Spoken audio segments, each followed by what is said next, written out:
What's up, you guys? It's Megan. This is a video about how I found my idea to build my multi-million-dollar business when I was 17 without investors. And I love this story because it also ended up being something that I was passionate about, that was fulfilling, that actually helped people and taught me a lot over the years.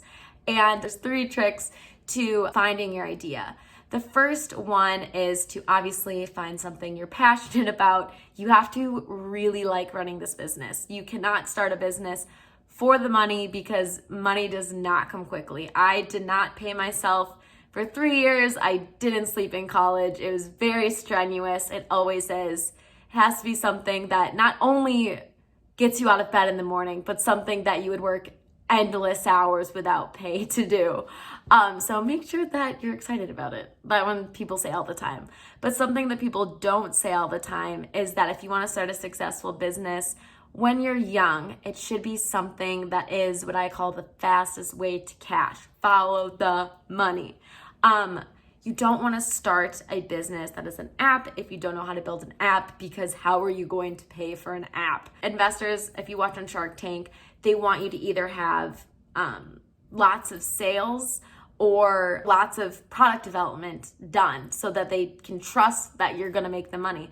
But how do you do lots of product development or lots of sales without money to begin with? So then you're in like a catch-22. Like, how do you get the money to get more money from investors? It's very difficult. Also, you don't want someone else to build your product for you because then you have less control. Like if you're going to pay an engineer to build your product, you know, it's hard to do all the specifications if you don't know how to do it. So if you have multiple ideas for a business, don't start with the one that you think will make you the most money at the end.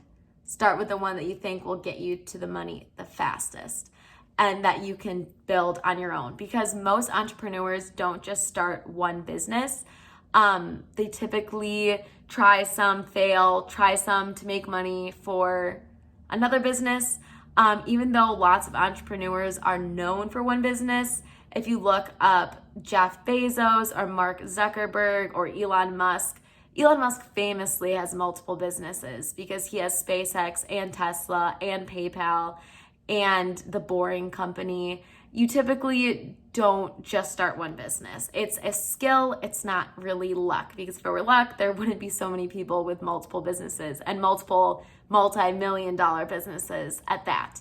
And the third idea for how to find an idea you can actually build that you don't have to find a bunch of money to have someone else build is to think about how to creatively combine your interests. So the education system is built on specialization. So people who want to be dentists want to be the best at like dentisting, and people who want to be architects want to be the best at architecting, and people who want to be graphic designers want to be good at graphic designing.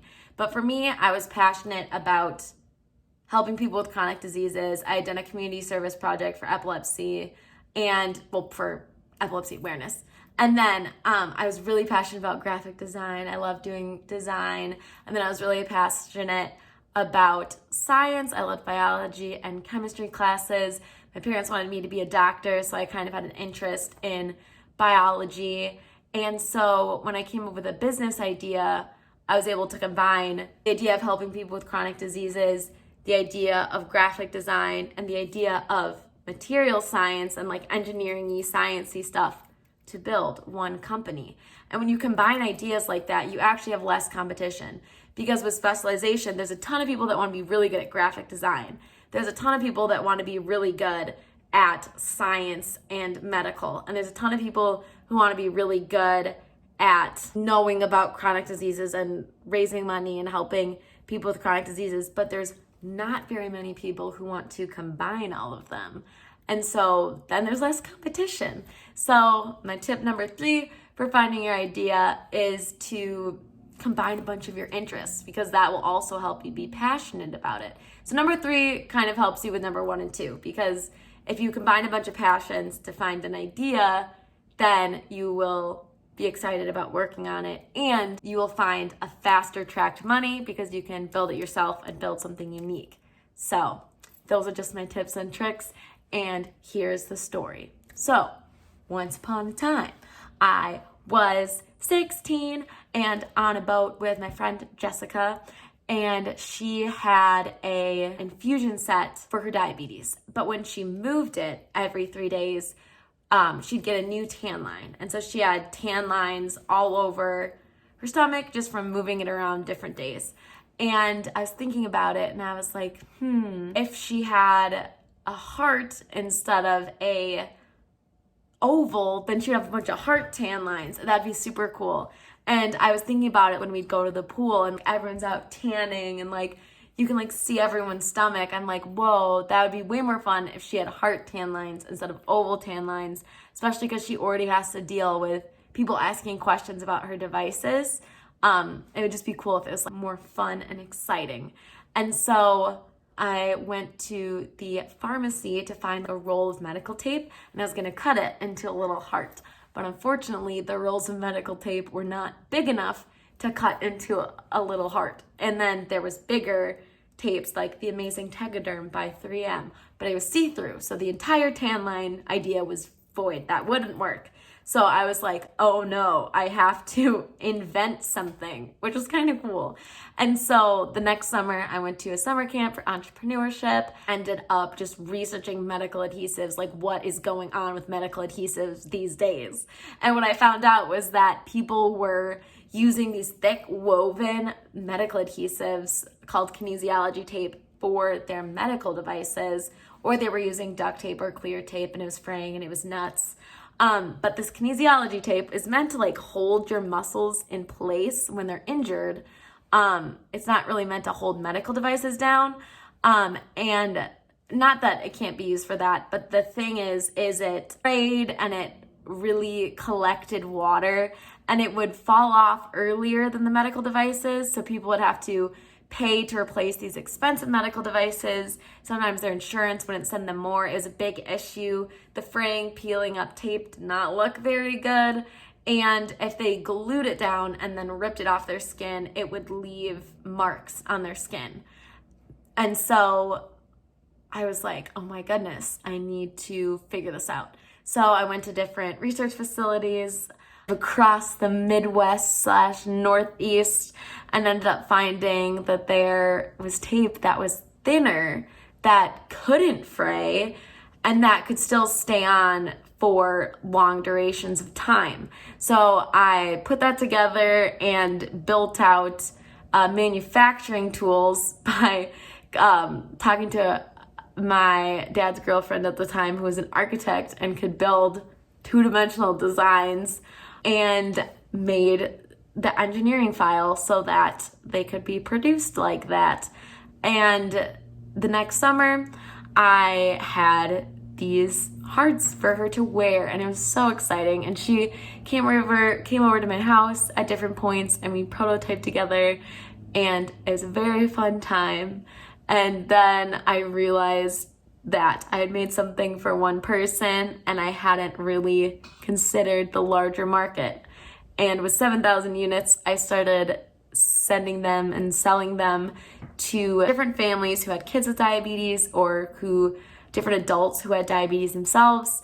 And they quickly told me that they did not need little hearts for their infusion sets.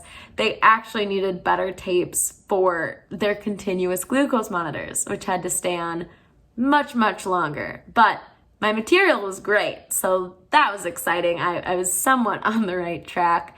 And since I had no money to create these, I ended up just getting a manufacturing roll of the material, and I hand drew and cut them out for several months. But I learned that it's really important to listen to your market, because they basically told me exactly what they needed. They told me they needed glucose monitor tapes because no one else made them. And I was like, this is very exciting. I can be the first person to do this. Let's go. And so I ended up selling them, and I sent them to a mom in a Facebook group, and she ended up making a private page that went from one person to 114 people in 3 days, which was crazy exciting. I spent my entire summer hand drawing these tapes, and I ended up watching 2 seasons of Quantico without actually seeing it. So I've heard the entire plot of Quantico. I have no idea who's in it. I have not seen their faces. I know Priyanka's in it though, because I love her. But yeah, so that was an entire summer of prototyping. And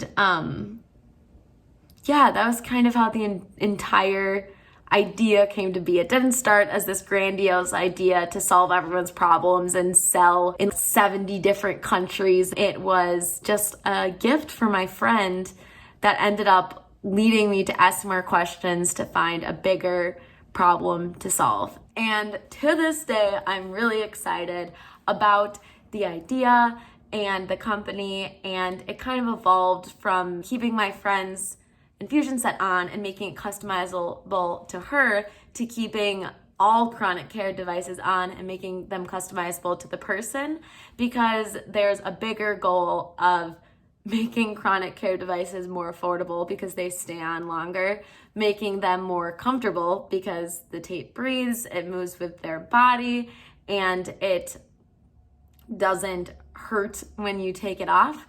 And as well as the customizable piece, like when I built the heart for my friend Jessica, we offer hundreds of designs for many different devices, and I'm really proud of the way that now chronic care devices can represent the person and not the disease that they live with, so they're not getting judged about their chronic disease. People can look at the device and see their personal style and maybe be more comfortable in asking an informative question instead of, having a judgmental statement, especially for kids. Because adults, we can be smart, we can know not to judge people, not all adults, but most adults. But as kids really have no filter. So the difference between seeing someone with robot parts and being judgmental and seeing someone with fun tapes and choosing not to be judgmental is night and day. So I'm really